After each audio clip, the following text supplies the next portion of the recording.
யாபோக்காற்றின் கரையிலே யாக்கோபு இருந்தது போல இந்த நேரத்தில் நீங்க இருப்பீங்கன்னா வேதம் சொல்லுகிறது, அங்கே அவனை ஆசீர்வதித்தார்.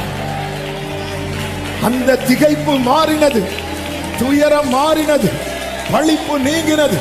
நீ யார் தயவிலோ வாழ்கிறவள் அல்ல. உன்னை ஆசீர்வதிக்கிறவர் கர்த்தர். உன்னை ஆசீர்வதிக்கிறவர் கர்த்தர். யாக்கோபு மேல இருந்த நிந்தை, அவன் மோசம் போக்கி எடுக்கிறவன். யாக்கோபு என்னதான் அவனுடைய சுதந்திரத்தை கையில் வைத்திருந்தாலும் லாபானுடைய பிள்ளைங்க சொல்றாங்க, எங்க அப்பா பொருளால ஆசீர்வதிக்கப்பட்டார். இதெல்லாம் இந்த அடையாளத்தை எல்லாம் கர்த்தர் உடைக்க போறார். வேதம் உலகம் அறிய போகிறது, இஸ்ரவேலை ஆசீர்வதிப்பதே கர்த்தருக்கு பிரியம். ஆமென், ஆமென்.